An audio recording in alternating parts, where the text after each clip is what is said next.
자, 여러분 안녕하십니까? 여러분 이번 시간에는요 간평사 경제학 기출문제 강의를 시작하도록 하겠습니다. 자, 교재는요 이걸로 할 거예요. 자, 여기 보시면 교재가 2011년부터 2020년까지 10개년간 기출문제 해설이 담겨져 있습니다.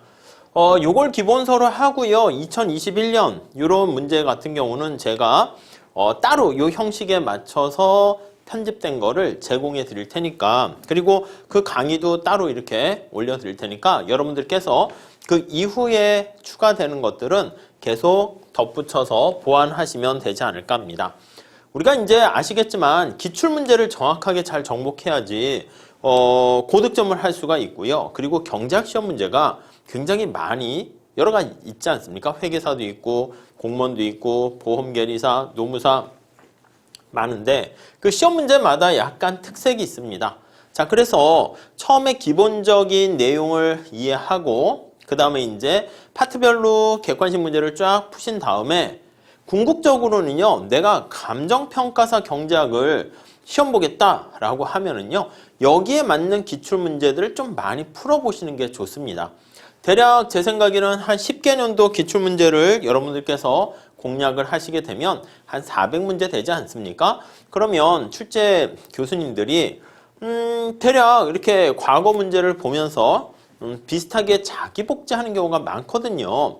그렇기 때문에 그 안에 다 이렇게 걸리지 않을까 합니다. 아셨죠? 자, 문제를요, 이걸 한꺼번에 쭉 길게 풀면 재미가 없고 지쳐요. 그래서 따박따박 한 5문제씩 끊어갈 테니까 여러분들께서도요, 그냥 한 번에 막 40문제 다 풀고 시간 제거하는 것도 괜찮아요. 그렇지만은 좀 약간 처음엔 부담스러울 수 있으니까 요 책 왼쪽에 문제가 있고 오른쪽에 해설이 있잖아요. 그래서 문제 해설 보지 마시고 문제만 5개 푸시고 해설 강의 들으시고 6번서부터 10번까지 푸시고 해설 강의 들으시고 그렇게 공부 준비를 하시게 되면 어느덧 기출문제를 다 완벽하게 정복할 수 있지 않을까 하는 생각을 해봅니다.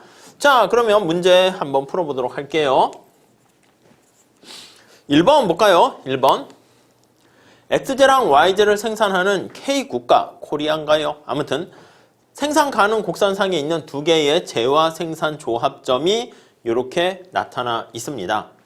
다음 중 기회비용 체증의 법칙이 성립하기 위한 이 생산 가능 곡선상의 재화 생산 조합점은 어떤 거냐? 이렇게 얘기하고 있습니다. 여러분, 첫 번째 우리가 보셔야 될 게 생산 가능 곡선이라고 나와 있어요. 이게 뭘 나타내는 거야? 그쵸? 자원의 희소성을 나타내는 겁니다. 희소성을 반영하는 것이죠. 그런데 아시겠지만 희소성이다라고 하면 우리가 뭔가 X제를 더 생산을 늘리게 되면 뭔가 대가를 치러야 됩니다. 대가를 치른다. 그게 바로 기회비용이 발생한다는 거예요. 자, 우리 아시겠지만 생산 가능 곡선이 여기가 X제가 되고 Y제가 되는데 이 생산 가능 곡선이 만약에 수평이 되면 어떻게 되겠습니까? 이렇게 수평이 돼버리면 이거 P, P, C 이렇게 되면 이거 우아형합니까? 예, 수평으로 다시 바꿀게요. 여러분들의 예리한 눈초리에 제가 다시 그립니다. 자, 수평이다 라고 하면 이렇게 되는 거잖아요. 거의 수평 같죠? 자, 그러면 우리가 X제를 하나, 둘, 셋, 넷 증가시킬 때 X제를 증가시킬 때 Y제를 포기합니까? 안 합니까? 안 하잖아요. 이게 생산 가능 곡선이다 라고 하면 생산 가능 곡선에 이 접선의 기울기를 뭐라 그래요? 접선의 기울기를 이게 바로 기회비용이고 MRT 이렇게 얘기하는 거죠. 이게 MRT, X, Y 이렇게 얘기하는 거야. 근데 이게 관심사가 X가 되는 거야. 그래서 X에 대한 한계 비용 Y를 기준으로 했을 때 그래서 X제의 기회비용이다 이렇게 보시면 되겠습니다. 자, 이게 만약에 수평이면 이게 빵이잖아? 그러면 X제의 기회비용이 어떻게 돼? 없는 거야. 이해 가시죠? 자, 그러면 우리가 그 다음 단계 할 수 있는 것은 이게 수평이면은 기회비용이 없네? 그럼 첫 번째 넘어가서 네, 생산 가능 곡선이 우하형한다고 할게요. 이렇게 우하형합니다. P, P, C 이렇게 자, 그러면 이게 우화형한다라고 하면 내가 x제를 하나 더 생산을 하기 위해서는 x제 생산하려면 뭔가 y제를 포기해야 되는 대가를 치러야 한다라는 것을 알 수가 있습니다. 이해할 수 있으시겠죠?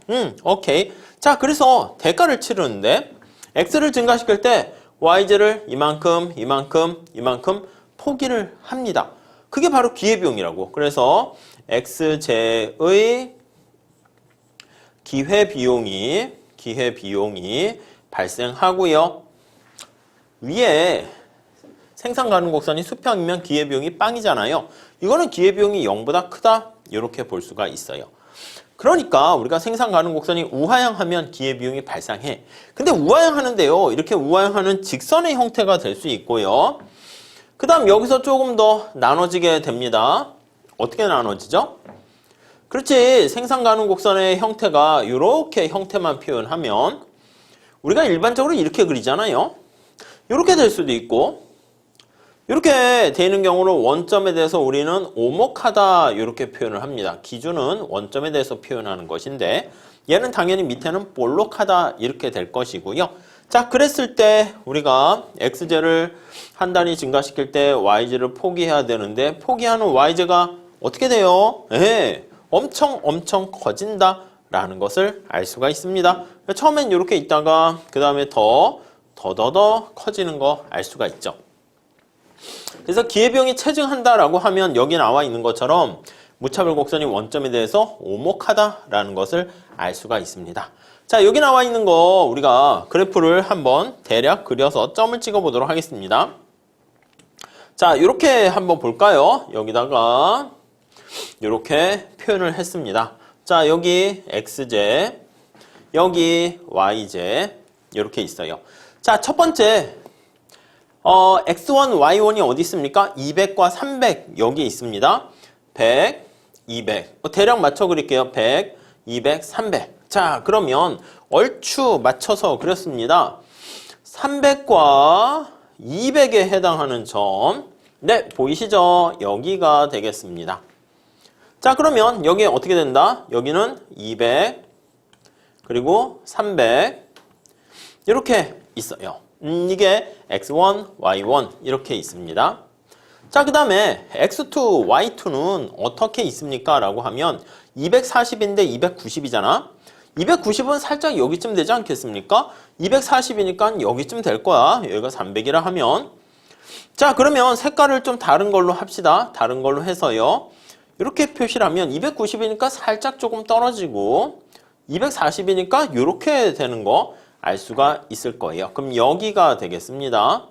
그러면 여기 값은 얼마? 240, 290 이렇게 돼 있어요. 이해 가시죠? 자, 이때 기회비용이 체증한다라고 하려면 여기 두 개 간의 직선을 우리가 한번 살펴볼게요. 직선을 살펴보면 얘랑 얘를 연결하니까 이렇게 직선이 될 거야. 이 기울기 어떻게 됩니까? 40 넘어갔을 때 10 감소했으니까 기울기는 4분의 1 이렇게 되는 거 알 수가 있을 거예요. 네, 이렇게 보이시죠? 오, 자세하게 하려고 제가 세 줄이나 그리고 있습니다. 이렇게요. 자, 그러면 기회비용이 체증하려고 하면은요, 여기 해당하는 점 중에서 여기 볼까요? 이게 40 증가했으니까 여기 280, 280, 280 이렇게 있어요. 자, 그럼 이게 기울기가 4분의 1 이렇게 되는 상황인데 여기 나와 있는 것처럼 280이니까 여기 280 이렇게 할게요. 그랬을 때 위에 여기 보시면 얼마가 되었을 때 기울기가 4분의 1보다 크게 될 것인가 그걸 찾으시면 돼. 여기 쭉 280이에요. 여기가 200이고요. 여기가 240이고요. 여기가 280이에요. 나름 이 간격을 어떻게 똑같이 맞춘 거예요. 자, 이게 핑크 색깔의 기울기가 4분의 1이잖아. 4분의 1입니다. 그러면 기회비용이 체증하려면 이게 오목해야 돼. 그 다음에 이쪽 오른쪽에는 기울기가 4분의 1보다는 커야 됩니다. 이해 가시겠습니까? 여기서부터 여기까지가 4분의 1이잖아. 그럼 여기서 10만큼 떨어지면은 280 되면 4분의 1 그렇게 되는 건데 그보다 더 떨어져야 돼. 그럼 여기 3번 볼게요. 280과 270 한번 볼까요? 여기에 해당하는 점은 그렇지. 여기에 해당하겠지. 여기가 300, 290. 여기가 280이었어요. 예, 제가 그래도 첫 번째 문제를 풀고 있어가지고 차근차근 천천히 지금 하고 있어서 그런 건데 여기 한번 색깔을 한번 칠해 보도록 할게요. 자, 그러면 여기에 해당하는 게 딱 하면 280 이렇게 되는 건데 그거보다 더 떨어져야 돼. 그러니까 여기 270 하면 되겠죠. 270 여기쯤 찍으면 되겠습니다. 자, 그러면 정리를 해보면 이 기울기가 여기서부터 이렇게 좀 더 가파르게 내려가야 될 거예요. 그러니까 답은 여기 3번 돼 있는데 맞습니다. 이렇게 되면 이 모양이 딱딱딱 꺾이면서 오목한 형태가 되기 때문에 기회비용이 체증한다라는 것을 알 수가 있어요. 자, 280이면 어떻게 돼? 280이면 280이면 요거 기울기랑 똑같게 되니까 기회비용이 일정하게 되는 것이고 285 하면은 이 위니까 기회비용이 이렇게 감소하게 되는 형태가 됩니다. 이해할 수 있으시겠죠? 자, 지금 취지를 말씀드리면 이쪽 공간에다가 다시 하나 할게요. 그럼 이렇게 내려가는데 이게 기울기가 4분의 1이 되었다가 요거에 맞춰서 이렇게 내려가면 기회비용이 일정. 그리고 지금 말씀드린 것처럼 기울기가 좀 더 이렇게 가파르게 변화하게 되면 기회비용이 체증. 마지막으로 여기서 좀 완만하게 이렇게 변했습니다. 그러면 요거는 이런 형태잖아. 이런 형태. 이렇게 있다가 점차 이렇게 꺾여지니까 이거는 기회비용이 체감.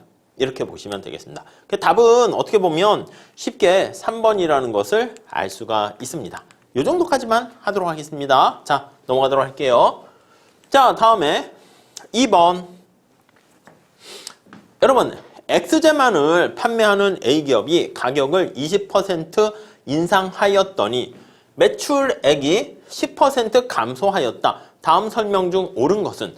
우선 첫 번째는 가격을 20% 인상했습니다. 그러면 가격이 원래 20%니까 이렇게 100%로 나타내는 거죠. 이게 20% 이렇게요. 그냥 20%로 그냥 쓰셔도 되겠습니다. 매출액이 총수입 아니겠습니까? 10% 감소했대요. 매출액이 총 지출, 총 수입이라고 보시면 되겠어요. 얘가 역시 곱하기 100인데 우리가 이제 객관식 문제 풀 때는 빼셔도 상관없겠습니다. 이게 10% 감소했대. 마이너스 10% 이렇게 감소했다. 이렇게 돼 있습니다. 다음 설명 중 옳은 것은? 자, 판매량. 탄력성 나왔네. 그러니까 요거 보면서 우리가 탄력성과 관련된 문제구나 라는 것을 알 수가 있고요. 탄력성이라는 게 뭐야? 맞아. 가격이 변화했을 때 판매량이 어떻게 되는가? 늘까 말까? 가격 할인하면은 어떻게 고객들이 구름대같이 올까 말까? 그거를 파악하시는 거죠. 자, 그런 측면에서 수요의 가격 탄력성을 우리가 살펴보는데요. 첫 번째는 수요의 가격 탄력성 구하는 공식은 어떻게 됩니까? 분모가 가격의 변화율. 그래서 P분의 델타 P 여기 있는 것처럼 곱하기 100%, 퍼센트라는 새로운 단위를 만들어낸 겁니다. 그 다음에 Q가 얼마나 변화했을까요? 곱하기 100% 이렇게 된다고요. 이해 가시죠?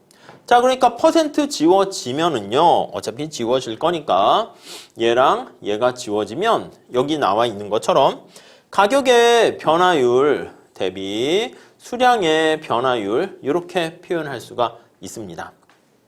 자, 아무튼 얘가 얼마 변했다? 탄력성에서 살펴보면 얘가 20% 가격이 상승했어요. 20% 상승했는데 얘가 얼마나 변했나 그거를 보는 거야. 근데 매출액이 10% 감소했대. 여기서 여러분 이 공식 아십니까? 매출액이라는 TR 총수입은요. P 곱하기 Q 이렇게 있잖아. 이게 중요해. 괜히 쓸데없이 막 그림 해가지고 뭐 이상하게 곡선 그림 그거 암기하지 마시고요. 자, 이렇게 돼 있는 거를 우리가 변화율로 나타낸다라고 하면 곱하기는 더하기로 나타내는 거 아실 겁니다. 자, 그러면 TR의 변화율은 이렇게 TR의 변화율은 자, P 가격의 변화율에다가 더하기 그 다음에 Q의 변화율 이렇게 나타낼 수가 있습니다. 이해 가시죠? 자, 그러면 여기 어떻게 가격이 얼마 변했다? 여기 주어진 정보를 대입합니다. 가격이 20% 증가했습니다. 20% 증가했고요. 따라오셨죠? 자, 근데 Q가 얼마나 변했는지 모르겠는데 매출액이 10% 감소했답니다. 여기 10% 감소했대요. 마이너스 10% 이렇게 되는 겁니다. 되셨죠? 자, 그러면 얘 얼마야? 얘. 아니, 구할 수 있지. 얼마예요? 이게 마이너스 30% 아니겠습니까? 마이너스 30%. 이러니까 20과 30, 마이너스 30 하면은 마이너스 10 이렇게 되겠지. 자, 그러면 우리가 뭘 알 수 있습니까? 라고 하면요. 이거 값을 알 수 있잖아. Q분의 델타 Q 값이 마이너스 30%래. 자, 그러면 우리가 뭐 절대값을 씌워서 표현하기도 하지만 요즘은 또 추세가 안 씌우는 편입니다. 그러면 퍼센트 지우고 00 지우면 이거 절대값 씌우면 뭐 마이너스 1.5 씌우면 그냥 1.5 이렇게 되는 것이죠. 이해 가시죠? 자, 그러면 옳은 것은 판매량이 얼마 감소했다? 30% 감소한 거야. 틀렸습니다. 탄력성은 얼마다? 1.5 해야죠. 그러니까 답은 5번 이렇게 되는 거 알 수가 있습니다. 천천히 잘 좀 풀어봐 주세요. 자, 요 정도 하시고 다음 문제 풀어봅시다. 자, X시장에서 상품의 시장 공급 곡선이 이렇게 있고요. 시장 수요 곡선이 이렇게 주어져 있습니다. 공급 곡선이 지금 Q로 되어 있고요. 수요 곡선도 QD로 이렇게 주어져 있습니다. 자, 이 시장에 수요 곡선과 공급 곡선이 일치하는 균형 상태에서 정부가 X제에 대해서 단위당 6의 판매 가격을 부과했을 때 텍스를 부과하는 겁니다.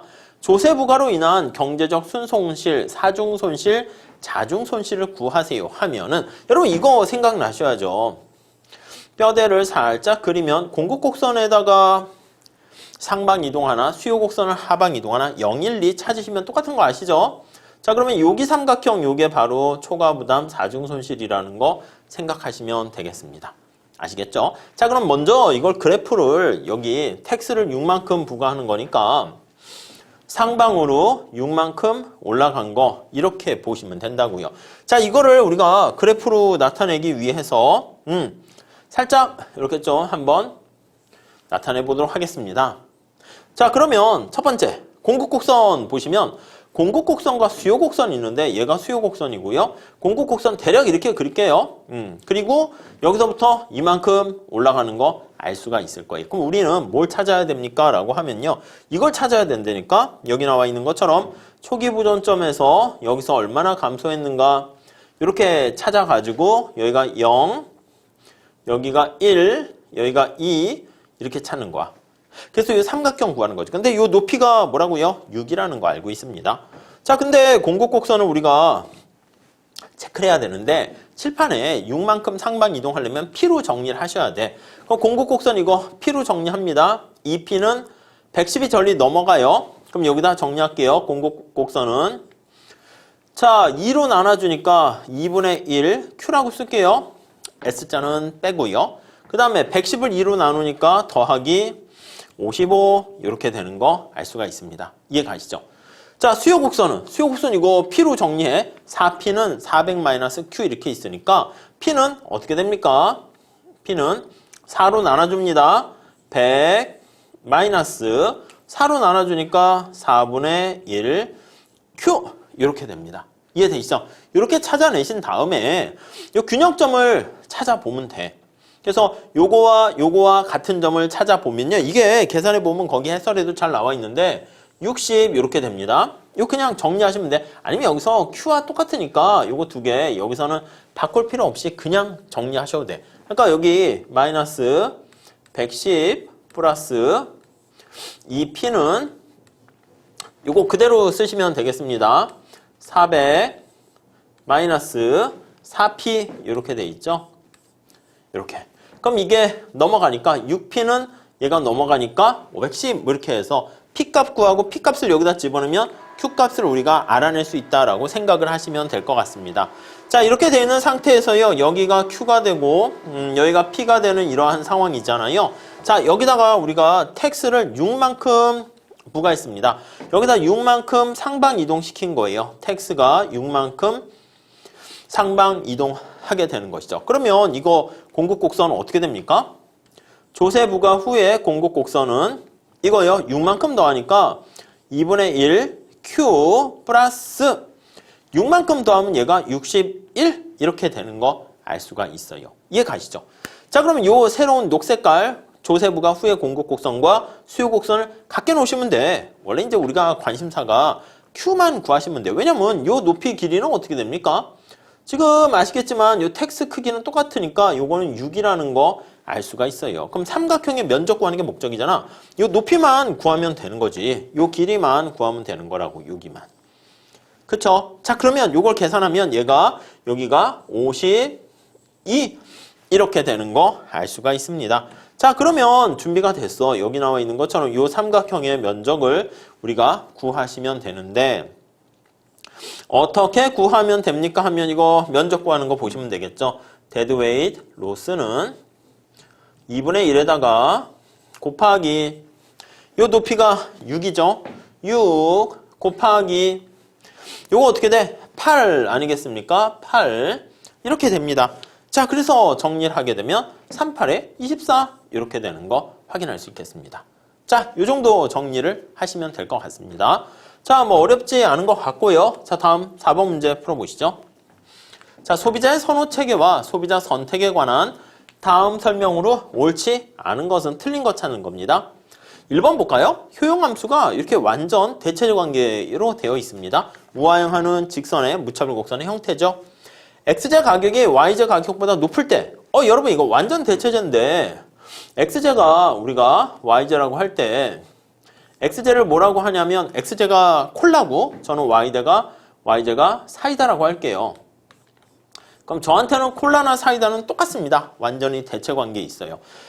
자, 근데 여기 보시면 x제 가격이 y제 가격보다 높을 때 우리 이런 말 문제는 거의 상식으로 푸셔야 됩니다. 뭐 그래프를 그려서 하는 건 아니고요. 생각해 보세요. 저는 콜라나 사이다 똑같습니다. 둘 다 1,000원이면은 어느 걸 사든 상관없어요. 무차별해요. 근데 x제 콜라 가격이 사이다 가격보다 높으면 콜라를 사요? 이거는 정신 나간 거죠. 아니 x제 소비가 아니라 y제만 구입을 해야 되는 거죠. 그러니까 뭔가 그래프를 그리거나 그럴 필요도 없어요. 근데 그래 볼까요? 자, 무차별 곡선 어떻게 그리면 돼요? x랑 y 있으면 우하향하는 직선 이렇게 그리시면 돼. 근데 여기 보시면 x제 가격이 y제 가격보다 더 비싸게 되니까 py분의 px x제 가격이 y제보다 비싸니까 이거 1보다 큰 거 아니겠습니까? 자, 그러면 예산선이 이렇게 돼 있는 거야. 기울기 1보다 크게 제가 그렸어요. 요 안에서 선택을 할 수가 있게 됩니다. 네, 이해 가시죠? 1번 해설입니다. 자, 무차별 곡선은 어떻게 됩니까? 무차별 곡선은 우하향하는 직선이야. 이렇게 돼 있으니까 MRS로 표현하면 MRS XY는 1 이렇게 돼 있어요. 아시겠죠? MUY분의 MUX 하면은 1 이렇게 됩니다. 자, 그러면 무차별 곡선이 마이너스 1의 기울기니까 요 점을 선택할 때는 이렇게 돼 있고 요 점일 땐 이렇게 돼 있고 이 점을 선택할 때가 효용이 가장 극대화된다라는 것을 알 수가 있어요. 자, 그래서 y제만 구입하는 구석해가 되는 것이죠. 아시겠죠? 지금 MRS가 1이잖아. 그러니까 여기 나와 있는 것처럼 MRS보다 XY가 상대 가격이 더 크기 때문에 나는 X의 비용이 비싼 거야. 그러니까 X를 줄이고 Y 소비를 늘리게 되고 구석해가 될 수 있다는 거 생각하시면 됩니다. 그래서 Y만 구입한다. 네, 바로 틀렸네요. 예, 어렵지 않군요. 네, 1번 틀렸고 2번 볼까요? 효용함수가 이렇게 있으면 완전 보완제 레온TF L자 형태 아니겠습니까? 항상 동일한 양의 X제랑 Y제를 소비한다. 이렇게 동일한 양의 X제, Y제. 그렇지. 그림을 그리면 어떻게 됩니까? 자, 우선 이렇게 그림을 그리는데 자, 무차별 곡선이 상관없이 뭐 이렇게 또 있다고 할게요. 이렇게 예산선의 기울기가 이렇게 있다 할게요. 그러면 여기 무차별 곡선이 L자 형태인데요. 아시겠지만 L자 중에서 여기 X와 Y가 같아지는 부분에서 이렇게 L자가 꺾인다는 거 아실 겁니다. 자, 그래서 여기 꺾이는 부분이 X = Y에서 꺾여요. 둘 중에 작은 게 전체를 나타내니까 L자 형태이고 그러면 그림 자체가 이렇게 무차별 곡선이 되는 걸 알 수가 있어요. 이게 동일한 효용 얼마 주는 거.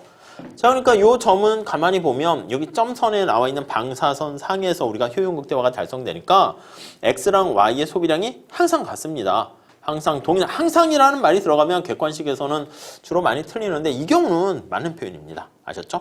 다음 3번.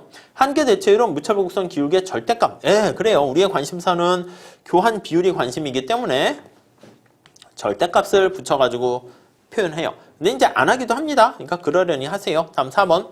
두 무차별 곡선이 교차할 수 없다는 성질은 이행성. 그렇죠. 무차별 곡선이 교차하게 되면 어떻게 됩니까? 이행성 또는 단조성을 위배한다. 이렇게 되는 거죠. 여기 한번 살짝 볼게요. 자, 무차별 곡선이 이렇게 생긴 게 있고 A의 무차별 곡선 이렇게 된 무차별 곡선이 있습니다. 자, 그러면 상품 묶음이 여기 스몰 a, 스몰 b, 스몰 c 이렇게 돼 있다 할게요. 자, 그러면 교차했어. 그러면 이 A 무차별 곡선 상에서 보면 A와 B는 효용이 똑같고요. 이해 가시죠? 파란 색깔 무차별 곡선 상에서 보면 A와 C는 효용이 똑같고요. 자, 그러면 우리가 알 수 있는 게 뭐야? 3단 논법에 따라서 A와 B가 같고 A와 C가 같으면 여기서 뭐를 알 수 있습니까? 그렇지. B와 C가 동일하다라는 것을 알 수가 있습니다. 자, 근데 여기다가 보조선을 한번 그려보도록 하겠습니다. 여기다가 보조선을 이렇게 그려요. 자, 그러면 아시겠지만 여기 요 안에 가만히 살펴보시면 요 안에 이렇게 요 안에 자, C가 B보다 XJ랑 YJ 모두 더 많이 소비하는 거 알 수 있지 않습니까? 자, 그러니까 우리가 이걸 뭐다? 예, 맞아요. 이거를 단조성이라고 하죠. 이게 단조성에 따라서는 C가 단조성이 뭐야? 다다익선입니다. B보다 C가 더 이렇게 효용이 더 높다. 이렇게 보시면 되겠고 이건 이행성입니다. 여기 나와 있는 것처럼 이행성의 원리에 따라서는 B와 C가 같다. 그러니까 우리가 이러한 완전성, 이행성, 단조성 이런 것들은요. 우리가 꼭 지켜야 될 거예요. 그렇기 때문에 지켜야 될 공리라는 표현을 쓰죠. 근데 이게 두 개가 충돌이 돼. 말이 안 돼. 그러면 어떻게 된다? 그렇죠. 무차별 곡선은 교차할 수 없다. 이렇게 보시면 되겠습니다. 아셨죠? 자, 다음에 5번. 자, 효용함수가 이렇게 돼 있으면 이거요. 우리가 무차별 곡선이 직선이다. 이거 한계 대체율을 구해야 되는데 이걸 제곱을 풀어가지고 계산해도 되고 어렵게 하려면 아니면 제곱이 있잖아요. 곱의 미분, 이게 분수안의 미분 그렇게 해서 해도 되는데 우리 그렇게 하지 말고요. 그냥 제곱을 없애버립시다. 없애버리면 이거 어떻게 됩니까? 이게 루트 씌우면 되잖아. 그러니까 효용에다 루트 효용은 x 플러스 y 이런 꼴이 되지 않습니까? 이렇게. 어떻게 돼? 이거랑 다를 게 없지. 우리가 무차별 곡선 이론은 서수적 효용 이론이라고 하잖아요. 그래서 x와 y 이렇게 있고 루트가 있냐 없냐 그 차이이지 우와 향하는 직선은 똑같다라는 것을 알 수가 있습니다. 오케이, 이해되시죠? 그래서 요거는 맞습니다. 다음에 5번 한번 풀어볼게요. 자, x제와 y제만을 소비하는 값의 효용함수가 이렇게 있고요. 예산제약식은 이렇게 3x 플러스 2y는 10 이렇게 있습니다. 효용을 극대화하는 이 값이라는 사람에서 y제 소비량이 어떻게 됩니까? 이렇게 나와 있어요.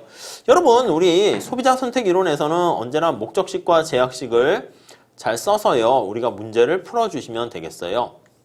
자, 목적식은 어떻게 돼? 효용 극대화잖아. 이거 그대로 쓰면 되겠지.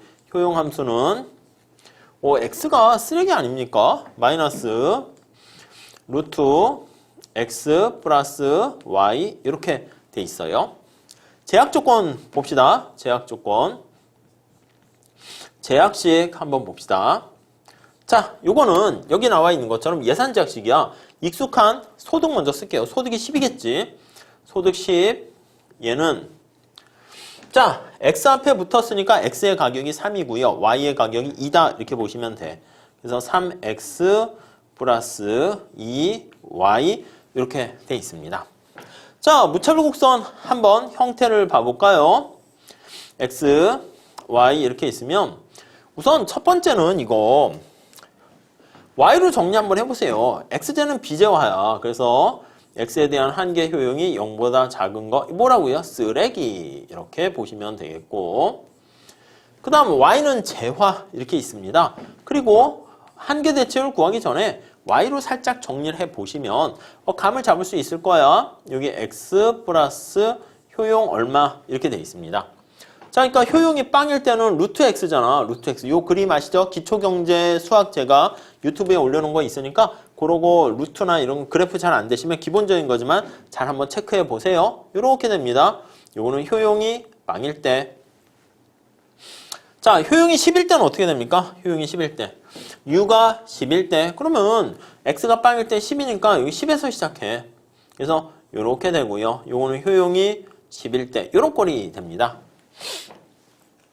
개략적인 형태를 보기 위해서 효용이 어디로 갈수록 효용이 증가합니까? 라는 것을 우리가 파악할 수 있죠. 이쪽으로 갈수록 효용이 증가한다라는 거 알 수가 있습니다. 따라오셨죠? 자, 그 다음 예산제약식을 한번 살펴보도록 할게요. 예산제약식. 자, 여기 보시면 내가 x만 소비합니다. y만 소비합니다. 절편을 각각 찾아보세요. x만 사면 몇 개 살 수 있어? x만 사면 y가 빵이니까 x는 3분의 10 이렇게 될 거야. 3분의 10. 뭐 안 떨어지니까 3분의 10 쓰고요. 자, y만 사면 어떻게 됩니까? x에다 빵을 넣어. 그럼 y는 10을 2로 나누는 거니까 5 이렇게 될 거예요. 되셨죠? 자, 그럼 예산선이 이렇게 생긴 거야. 그럼 우리가 선택 가능한 한 영역이 어떻게 됩니까? 하면 이 안에가 우리가 선택 가능한 한 영역이 돼요. 오, 예, 약간 지저분하네요. 좀 이걸 작게 한번 해봅시다. 왜 이렇게 크게 됐어? 이렇게. 이해 가세요? 또 너무 작네. 아셨죠? 이렇게 돼 있습니다. 자, 이 빨간 색깔 영역 안에서가 우리가 선택 가능한 한 예산선이다. 이렇게 생각을 하시면 되겠습니다. 자, 그러면 이거 두 개를 짬뽕 해봅니다. 자, 그러면 효용 극대화되는 선택은 어떻게 됩니까? 하면 요점일 때는 뭐 이렇게 될 것이고, 요점일 때 이렇게, 요점일 때 이렇게, 요점일 때 이렇게, 요점일 때 이렇게. 자, 어디로 갈수록 효용이 극대화라고요? 여기로 갈수록 극대화지. 근데 직관적으로 생각해 보시면, 아니 x제가 쓰레기라며. 쓰레기. 자, 이게 쓰레기가 되면은 뭐야? 더 이상 지금 말씀드린 것처럼 쓰레기를 구입하는 사람이 바보죠. 효용이 감소하잖아. 그러니까 직관적으로 사실 제가 설명을 위해서 그림을 이렇게 그리면서 나타냈지만 문제를 푸실 때는 x는 쓰레기네. 가능한 한 x는 소비를 하면은 효용이 떨어지네. 그럼 y제만 사야겠네. y제 최대한 몇 개 살 수 있지? 보면은 5개 살 수 있네. 요게 바로 효용 극대화되는 선택점이다. 이렇게 보시면 되겠죠. 자, 그러면 값의 y제에 대한 수요량은 어떻게 됩니까? 하면 답은 이렇게 4번 생각하시면 될 것 같습니다. 이해하시겠습니까? 별로 어렵지 않죠? 맞아요. 이 문제도 아시겠지만 40문제 정도가 있는데 순발력을 통해 가지고 내가 어떤 문제를 빨리 풀 수 있고 어떤 문제를 좀 푸는데 시간이 걸리는가 그것만 좀 잘 염두에 두시면은 우리가 손쉽게 뭐 시간이 부족해서 늘 쫓기는 상황이지만 계산 문제도 마찬가지입니다. 익숙한 문제랑 그렇지 않은 문제 이렇게 나눠 가지고 가능한 한 익숙하지 않은 문제를 자꾸 반복해서 익숙하도록 만들려고 노력을 하시면 되겠습니다. 아셨죠? 자, 이렇게 하시고요. 다음 시간에 6번서부터 이어서 같이 풀어보도록 하겠습니다. 감사합니다.